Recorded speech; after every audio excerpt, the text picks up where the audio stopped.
Well, welcome everybody. Really appreciate your time today. I am happy to share with you insights in real estate investing with my good friend and colleague, Mike Bernier. He will be walking through today his triumphs and tribulations around real estate investing. He'll be talking to you about the good, the bad, the ugly, a 360 point of view of building wealth through real estate, and really try to focus it on a part-time nature since we're all graduate students. How do you actually approach this? This is the second time that Mike has graced us with his knowledge, and he's a BC parent. He's an Eagle, and just to give some background on his resume. So Mike has 27 plus years of experience in residential and commercial general contracting, project management, real estate development, and real estate management.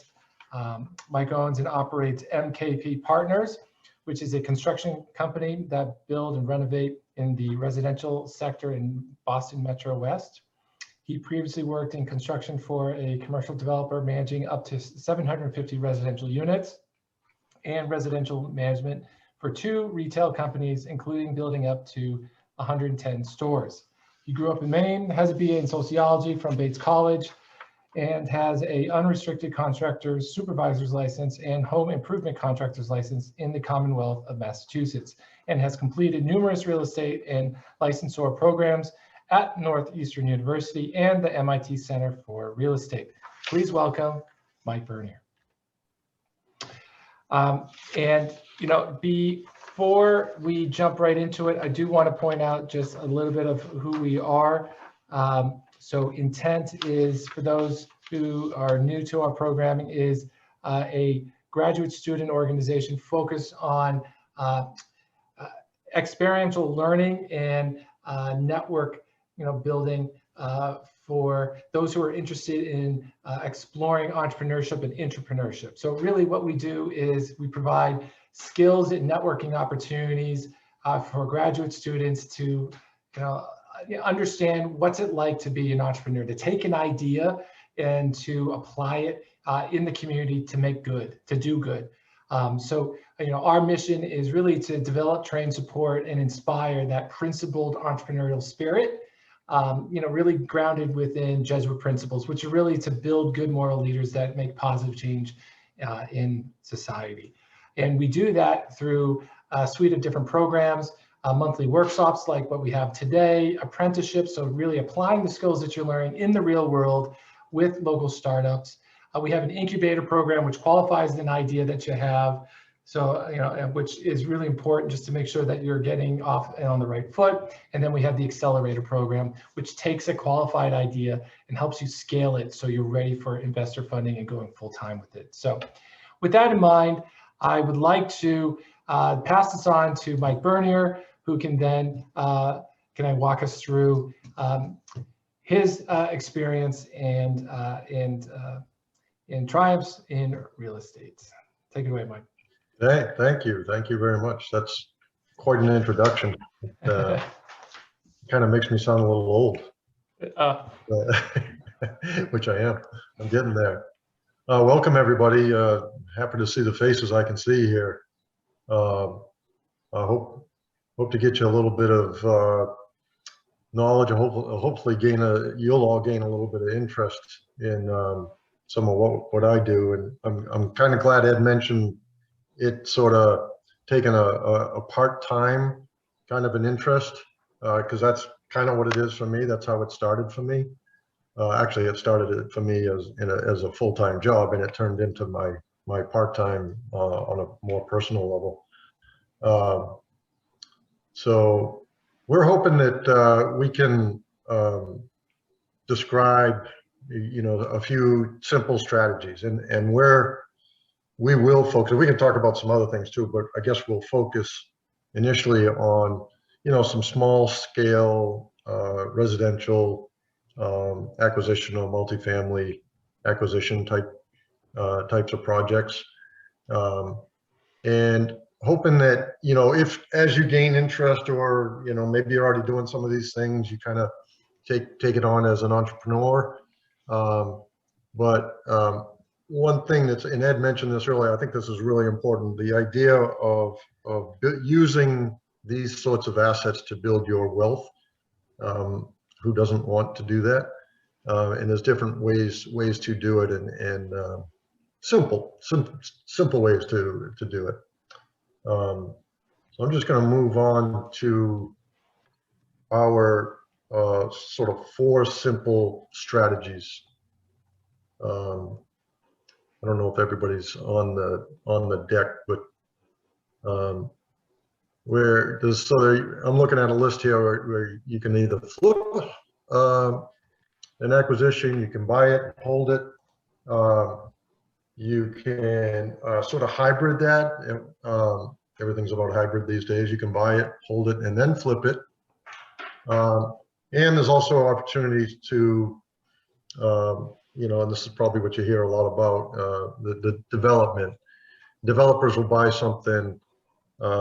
Sometimes it's worth holding on to it and sort of doing the cash play.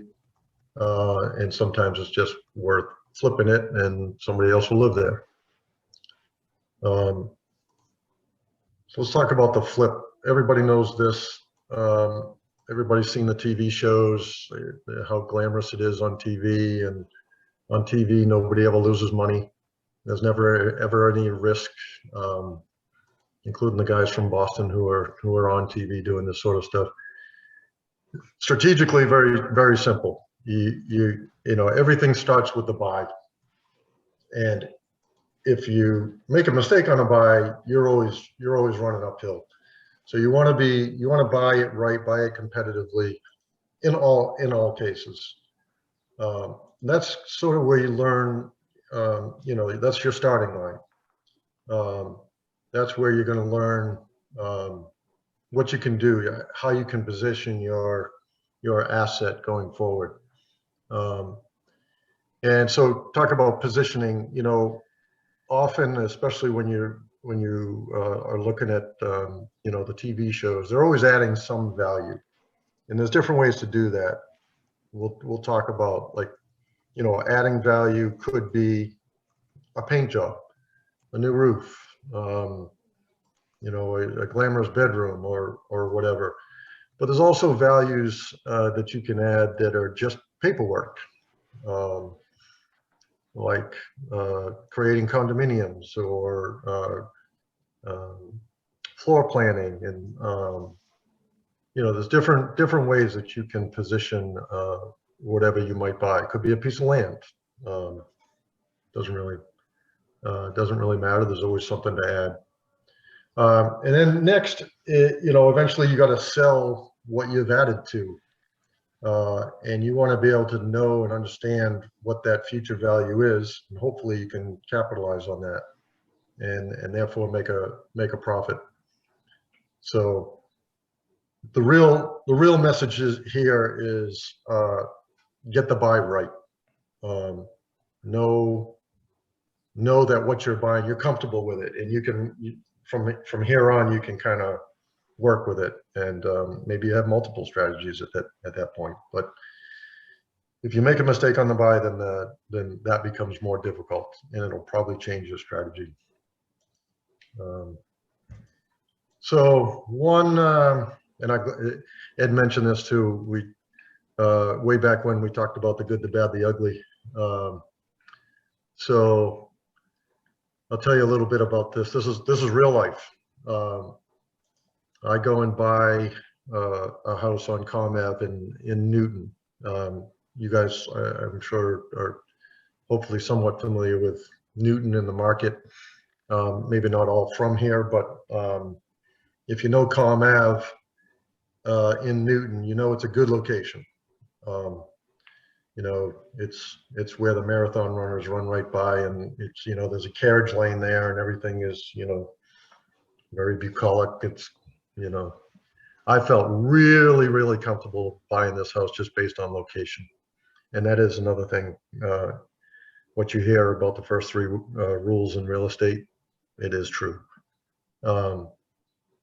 So, if you just work your way down the spreadsheet here, it's, that was my purchase price of $925. This is many years ago.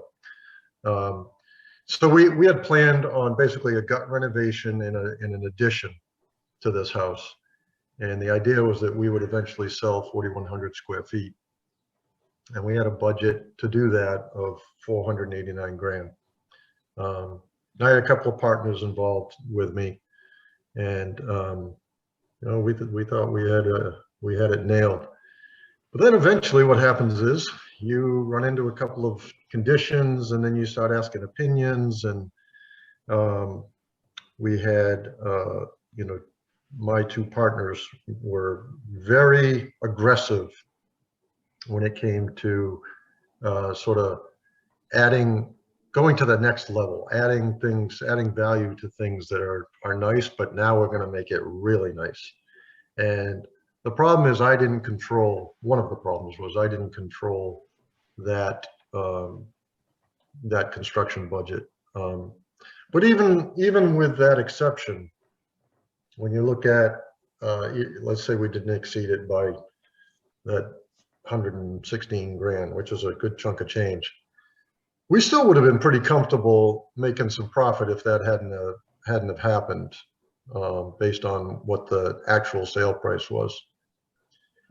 The other problem with this scenario that I ran into was that we were not patient. And one of the partners in particular, they wanted a sale no matter what. And sometimes it doesn't, you could receive an offer, and sometimes it just doesn't make sense to necessarily take your first one. And we could have and should have been much more patient in this scenario. So bottom line is, you can feel really good about your buy in a very, very good location, but there are some other things to control along the way. And this one ended up ugly. It was not great. But you have some winners, you have some losers, and hopefully you get more wins than losses.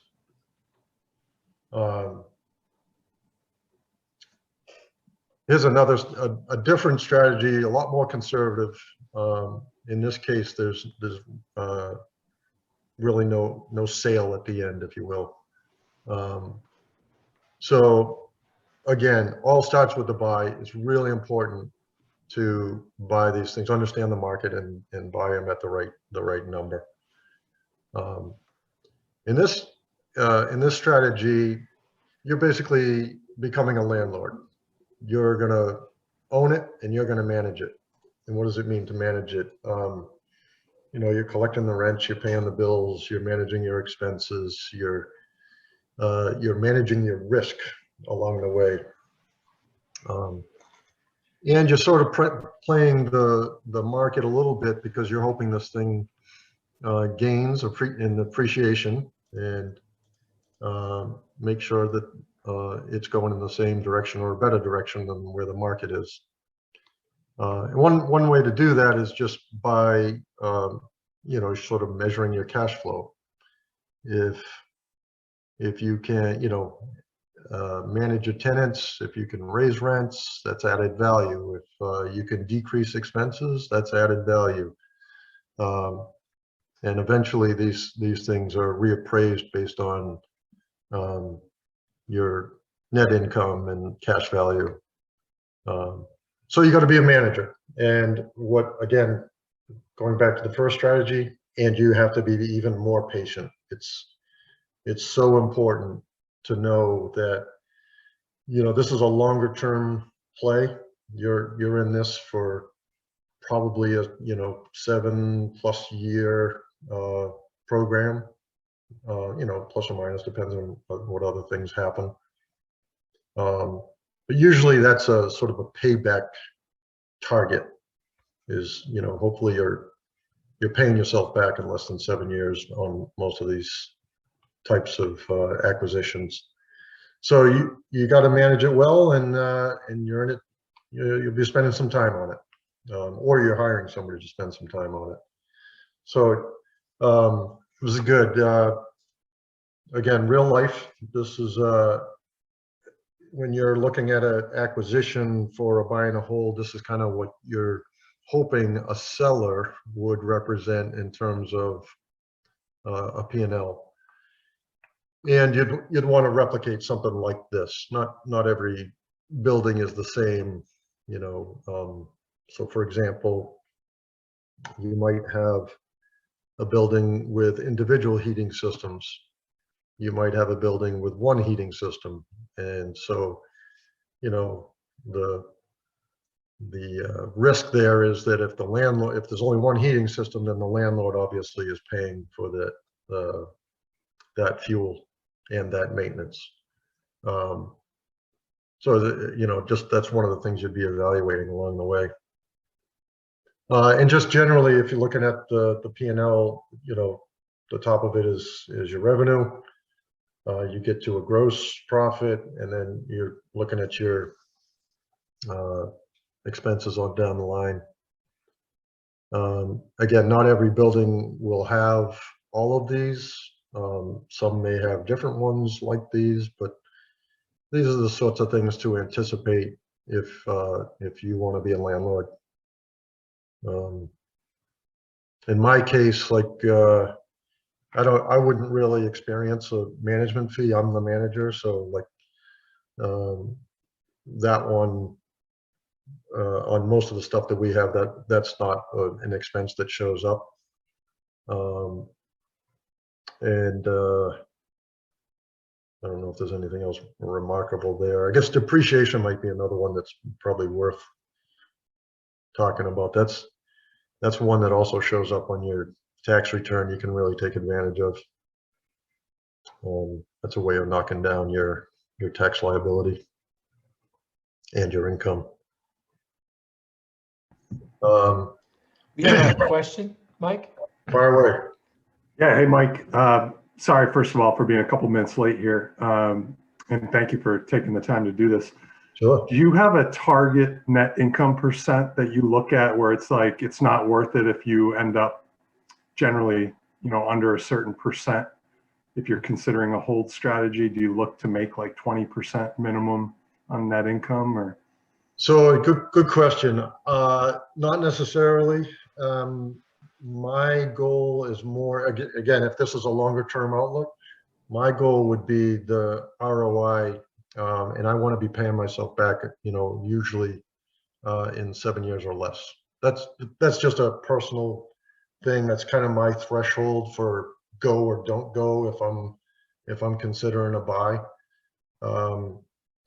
So if I'm paying myself back and I got that return, and then you know, after those 7 years, all your other, you know, interest and mortgage and all that, you're probably reevaluating it at that point, or maybe sooner. These days, where rates are, if you can borrow money today, you're probably never going to reposition that money because it's as cheap as it's gonna get probably.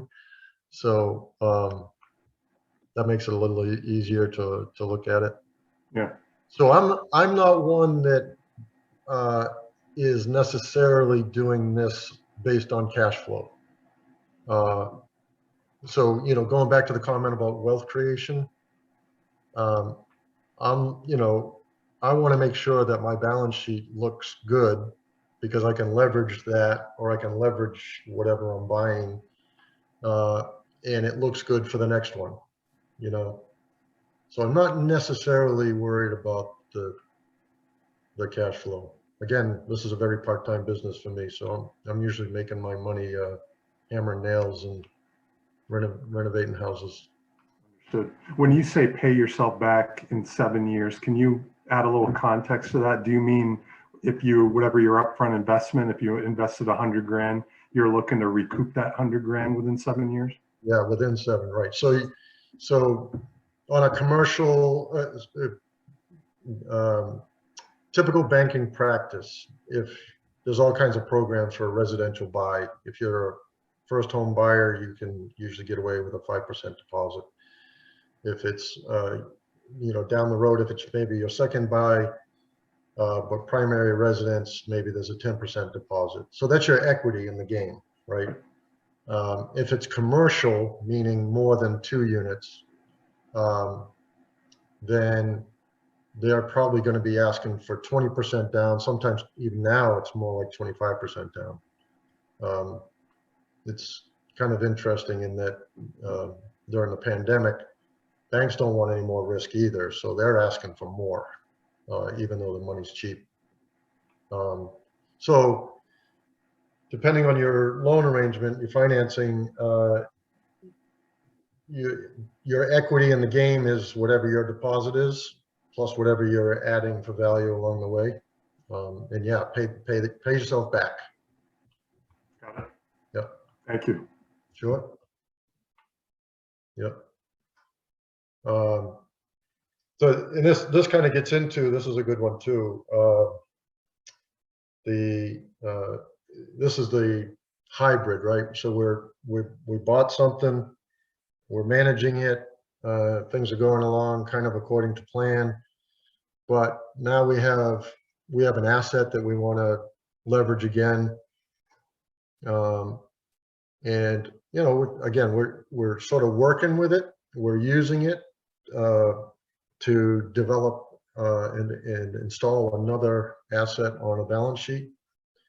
And eventually we actually sold it sooner than we wanted to, only because somebody came along with a good number. But so we went and bought 6 units. We put down a deposit of 126,000, and our only intent was to hold on to the thing and manage it. We figured we'd be in the game long term.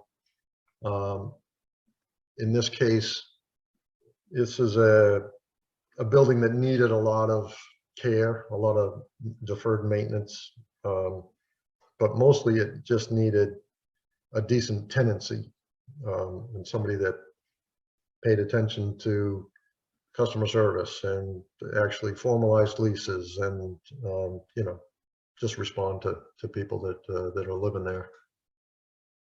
So anyway, we took advantage of interest rates at one point, and we pulled some money out. And at that time, you know, the thing appraised was it went way up, so we got lucky. Around the corner, we simultaneously put another 4-family under agreement, and so we were ready to actually go and buy that using the money out of this 6-family. And then we got approached by somebody who wanted that 4-family more than we did.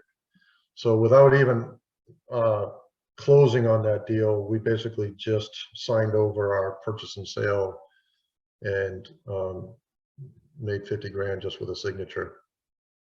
And that's just by leveraging this original 6-family. And then a little bit of time later, we end up selling it for a good number. So we had the ugly before, now we got the good. Finally, something went right for us. So that's sort of the lesson here again. You know, in this case, we bought it right. We really took our time with it. This is a case where we were actually patient, and we did invest our time and sweat in managing it, and we kind of took advantage of where the market was going in this case, in this area. So patience matters, and you know, get your ear to the ground, and you can time things up a little bit, and hopefully things go good. Our fourth strategy is somewhat similar. In this case, what you might do is you're you're buying something that you basically you determine that it's land. Often, if you're looking to buy a piece of property, in our case, as a builder, I'm not worried about going and looking at something that is in particularly bad shape, because I know, we can grab an architect, we can grab an engineer, we can design something and develop it. And so when we develop something, we might do it to hold on to it, and we become our own landlord. But in this case, everything is basically brand new.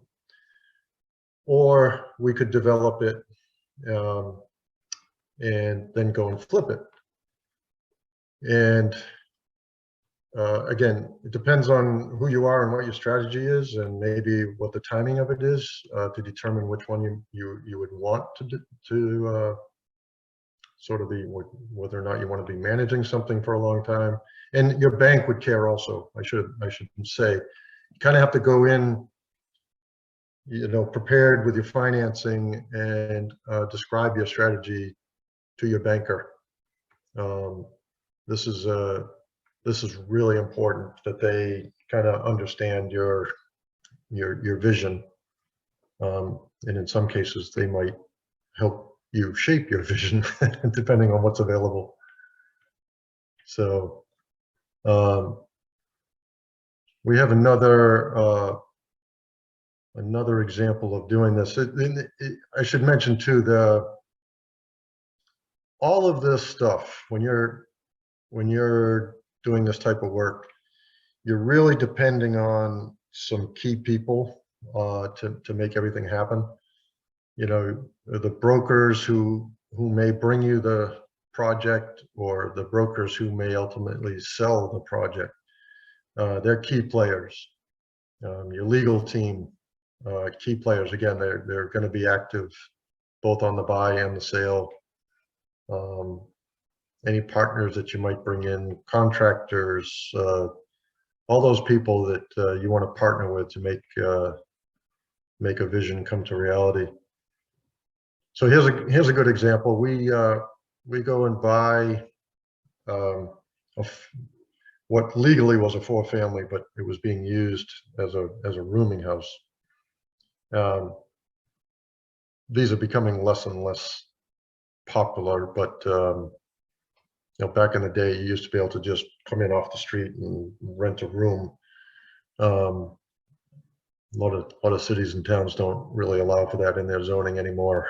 You could probably understand why. But so our goal here, basically, we're buying a building that is uninhabitable. We think that we can make it 4 2-bedroom units, and that's what we go to the bank with. And so our purchase on this, again, if you look at that purchase number based on today's standards in the marketplace, that's really, really competitive. It would never happen these days. And we go to the bank with our construction budget there of $469 grand. We think that we'll do this work in probably less than a year, and we're floating the project over that period of time.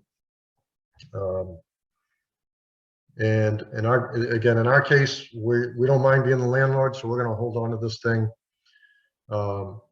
We had proposed rents to cover at the time at $6,800. And by the time we were done with it, we were getting rents at $8,500 a month.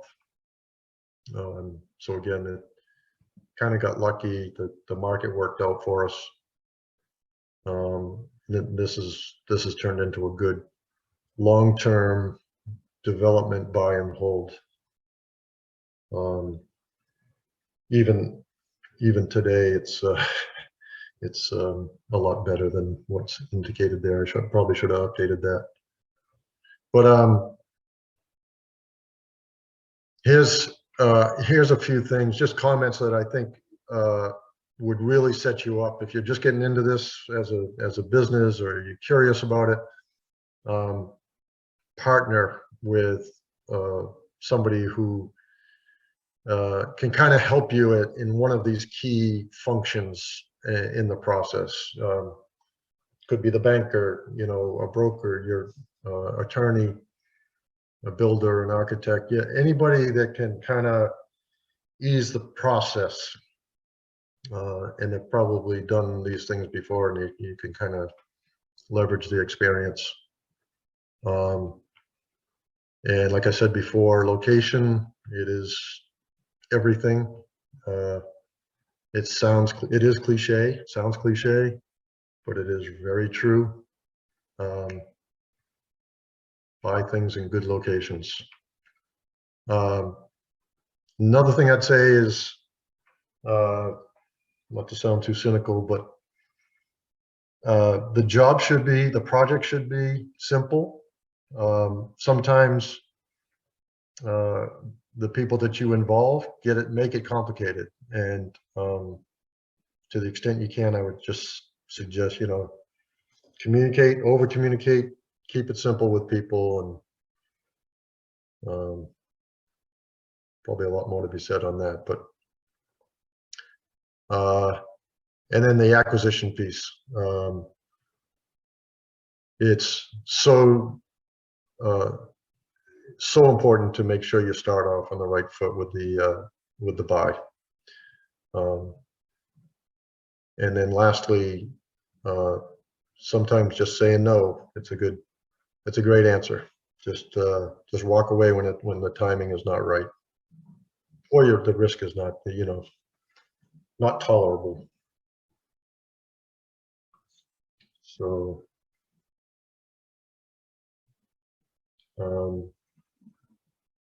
I guess if you were to get into this, or you know, make a buy, kind of explore a little bit. What's it going to take? It takes your time. You gotta, you know, sometimes you're just kicking the can down the road, but time is well spent if you're learning. Cash, and not always just cash in the bank. Have your financing in order. Have it lined up. That's really, really important, just to, when the right deal comes, you know, you have one less hurdle to clear.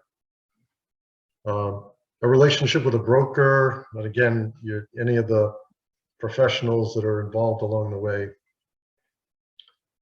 And I think one thing that really goes unrecognized often, supply chain. It's like knowing where to go and what things cost is really important, because you can really get taken advantage of by, you know, whatever it is you might have to buy. Hey, Mike, just sorry to interrupt. Hey, for everybody listening today, if there's anyone who has any questions, please feel free to type it out in the chat, and I will have, I'll have Mike read it out and like answer it. Yeah, good. All right, I should have done the housekeeping rules up front, but yeah, send out those questions. Mike will go through the remaining slides, and then we're going to be going into breakout rooms, and we're going to have you apply what he's taught you, and try to figure out what strategies to apply on a certain MLS listing. And then he's going to grill you, and it's going to see if you guys identify risk. So good luck. We wouldn't be playing by the rules anyway, Ed. Anyway, that last point about the supply chain, especially like these days, things that you used to go and get, you know, just as a matter of course. For, you know, imagine that you're managing an apartment and your tenant calls you and says the refrigerator is not working. To get a refrigerator in this market because of the pandemic would cost, it's going to take like 4 months right now. So knowing how to sort of circumvent some of those kinds of concerns is really, really important. Not just once it's occupied, but, you know, building it, or where to go to look for a 2x4. Hey, Mike, I got a question here from Charlie. What are your thoughts on owner-occupied buildings? So one of the things that we mentioned last time was if owner-occupied buildings means like potentially a two-family, I'd say it's one of the best decisions a person could make as a first buy. So all for it. You're buying your primary residence. You're taking advantage of all of the interest that you're paying and deducting that off your taxes. It's all good, and you have expenses to manage your neighbor's apartment. You're collecting rent to help offset your mortgage. One of the best investments you can make. Is that the scenario they are indicating? Charlie, is that what you're saying? Yes, sir. Thank you, Mike. Sure. Yes, thank you. Yeah, no problem. Okay, so I think we're almost done with slides. Yeah. This may be a little redundant, but you know, watch out for the hamster wheel. That's one of the messages, right? I said on the previous slide that it's worth your time to you know, kick the can down the road, right? Well, yes, but also recognize when other people maybe just are wasting your time. You know, different things happen for different reasons. Somebody's looking for an offer, but they're never going to consider it. So why are you wasting your time? You can look at a certain building eventually, and you'll say that price is just way out of whack. I'm done. I'm not going to invest any more time on it. You could see that expenses aren't listed. You know, do you trust what you're looking at? So sometimes you just look the other way. I'm going to go work on something else. And I'm one who I'm always involved with partners. I can't get anything done in any day without trusting my subcontractors, without trusting my, you know, the design people that I work with, and engineers that I work with, and building inspectors that I work with. So know your partners and your resources, and networking, no matter what you're doing, it's so important. One of the biggest, we talked about just a minute ago, biggest pitfall that I had when I started was I always thought that I just had to have a bag of cash ready to go. And that's not so true. But you do have to have your documentation and an application ready to go, just in case the right deal comes your way and now you're ready. You almost want to get qualified tomorrow for something that's going to happen 6 months from now. And I make it a habit, like every year. Today's tax day. Every year I file my taxes, I'm now re-upping an application, and it's an application for nothing, but it's ready to go and it's signed in case the next deal comes up. And then contingencies. This is really, it depends again what market you're in. Sometimes when you eliminate contingencies, if you're looking to buy something, it strengthens your offer. And it's a situation where the seller sees a bona fide offer and they don't have to do any more work. They don't have to deal with somebody who's concerned about whether the basement floods or not, or is there a roof leak or not. You know, you just eliminate those contingencies if you're comfortable with it, and you move on, and things go a little faster. And then again, sort of going back to the first bullet, national and local online real estate marketplaces. Just be careful. Like, yes, good for research. Sometimes it's pertinent, sometimes it's not. Often it's dated, and buyer beware, reader beware.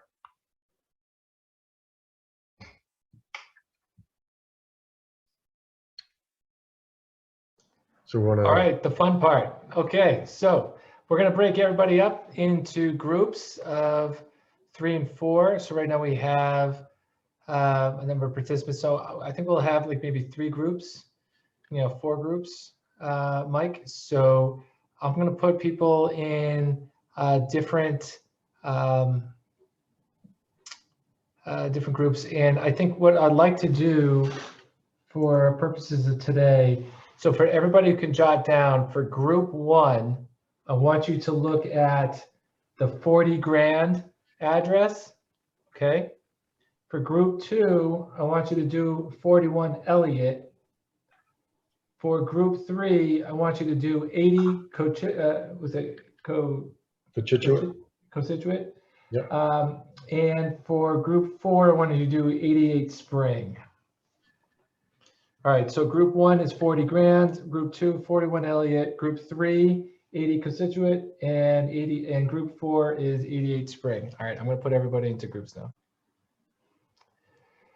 Hello, everyone. All right, so what I'd like to do is go around the room, and for each different group, like let's have one person kind of speak for your group and talk about, if you can pull up the, and if you want, I can do that. I'll pull up the MLS listing, and then you guys talk about it. So for group 1, that was 40 grand. That was us. I'm designating Charlie as our designated representative on this. So I'm just gonna pull this up, and Charlie, why don't you tell us what Oh, cool. Pulling it up. Awesome. This is, yeah, and why don't you tell the team, like, how do we come up with our answer? Like, so. Yeah. Absolutely. So hi, everyone. My name is Charlie. So we had this lovely 4-unit, 4-floor home in 40 grand Worcester, Mass. We saw a couple of interesting things with this property, how it was a cash deal. And we took some time and went through Google Earth and maps to just kind of assess its location. It's some benefits to it is it's in a close proximity to Clark University, about 2 blocks off of it. Is currently rented out in full capacity and doesn't seem to have any major expenditures. I believe utilities were paid by the tenants. Yep. Sorry, I'm jumping around here, Ed. So all in all, a great deal, but the issues that we saw were, after looking at more pictures of it, that the roof was potentially falling apart, the siding was falling apart. There used to be a roof deck. Amazing. Thank you, Ed. The siding was falling apart.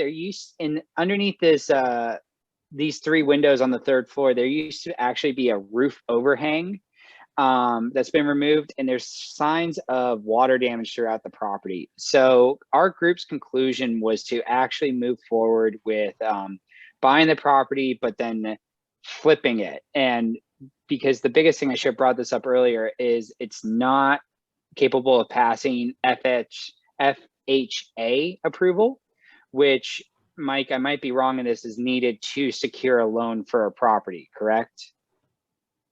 You're on mute. Mike, you're on mute.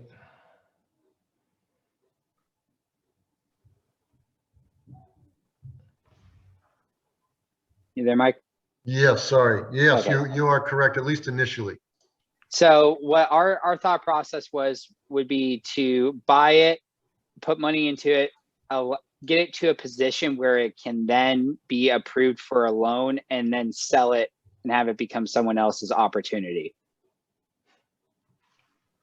That's a good way to put it.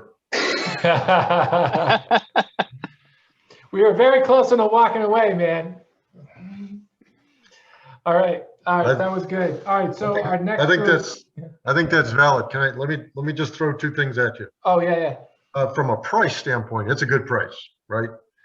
But if anybody was evaluating that based on its income value, they've actually misrepresented it in this listing.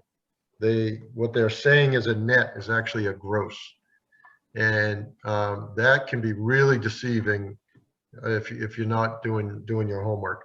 But in your case, you're not buying this like it's an income play anyway, so that wouldn't have come into play. So I'm glad to I'm glad your strategy is not that.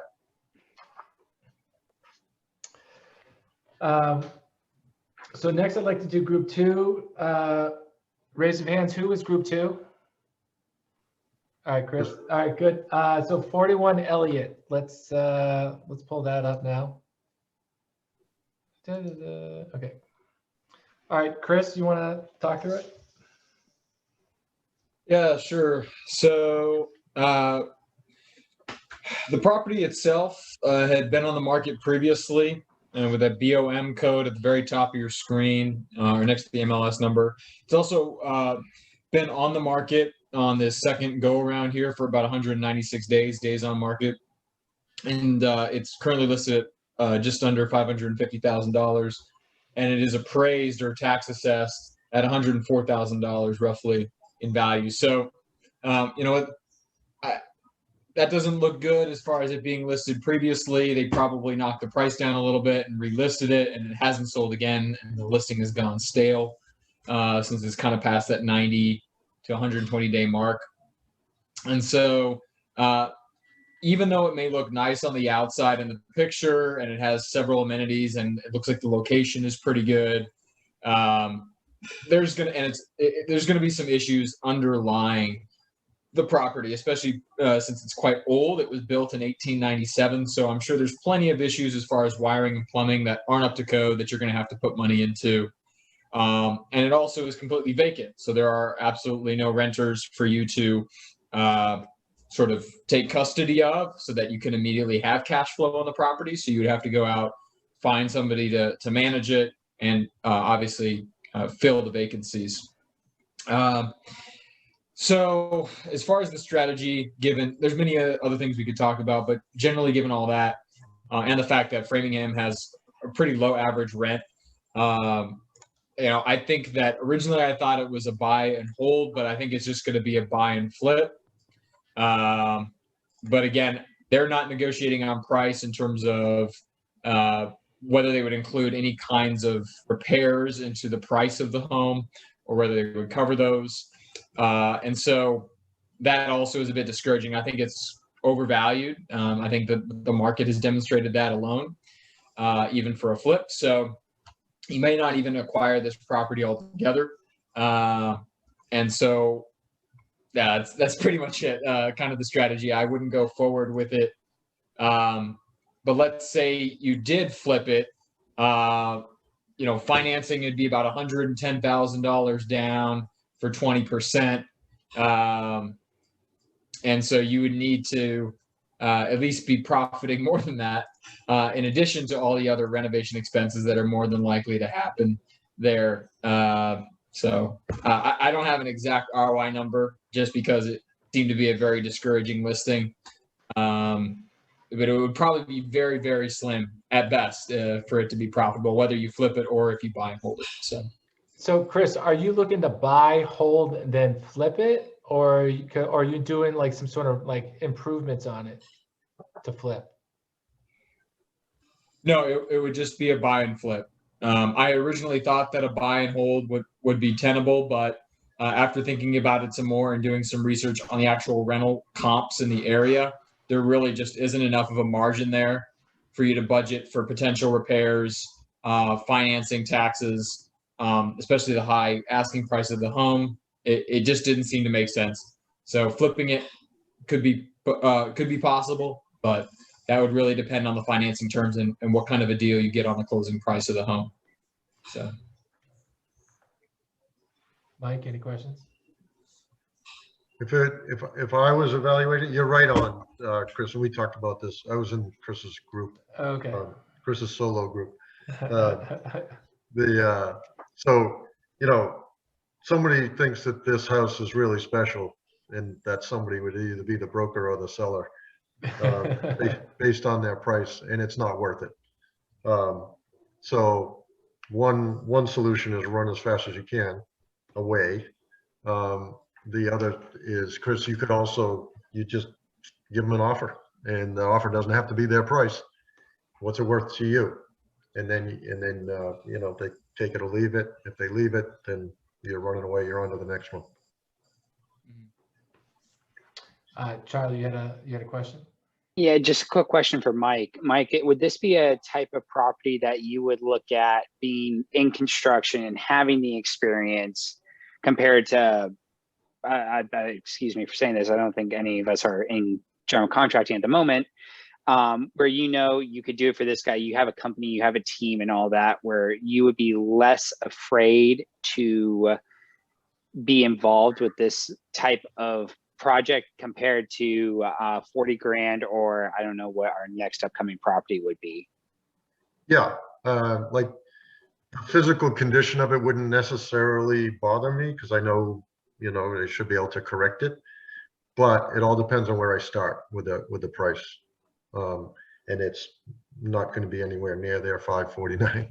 It's no matter what. Another thing that's sort of key here, they're 549. If you look at that on a per square foot basis, this house is only 1,320 square feet. So those units are 2 bedrooms of 600 square feet. That's very small. And for that price, it's way over what you would be looking at if you were looking at comps on a per square foot basis. So it's probably a non-starter. Okay. All right. Thank you. Yep. All right, so thanks, Chris. All right, so for team 3, I think it's E constituent. I think I'm saying it right. Yep. Okay. Who would like to speak from group 3? Tanner? I can do it. All right, let's do it, buddy. All righty, we got a 4-family unit here. It's listed at $695,000. Not sure what the CTG pending P&S means, but it was built in 1900. It's 2,650 square feet, and it has 3 current tenants, with the second and most expensive unit currently unoccupied. And basically, what we found was the remarks say that the rent's below market currently.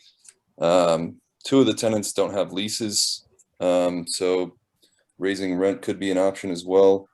As far as our income, if we were to find a 3rd tenant, or for me, I would look at potentially moving in that 4th unit. The income comes out to be like our net income came out to be like 35,000 or something. I think Mike was the one who was doing that.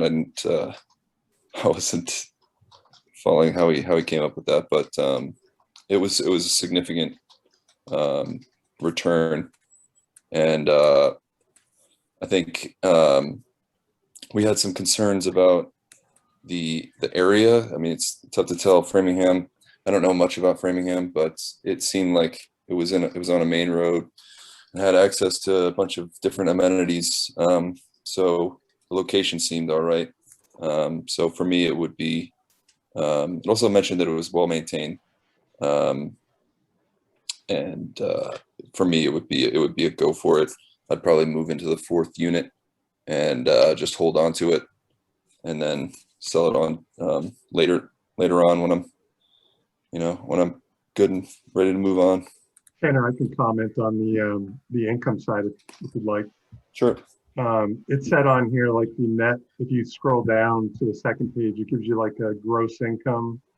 Yeah, right there of 46 grand, but that's without renting the unit that goes for 1,750. So that 1,750 per month would increase income by another 21,000 a year.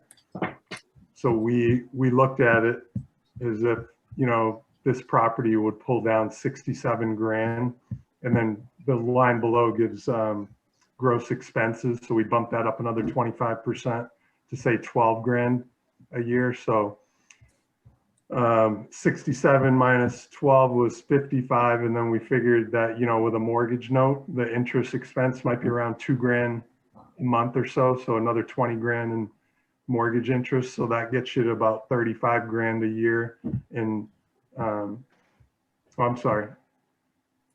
I'd have to do that math real quick, but I think around 35 grand a year after the mortgage interest, which we felt like was pretty good return on investment, whether you owner occupied and wrote off the mortgage interest or you rented out that 4th unit. You have a pretty good score there from a cash flow standpoint.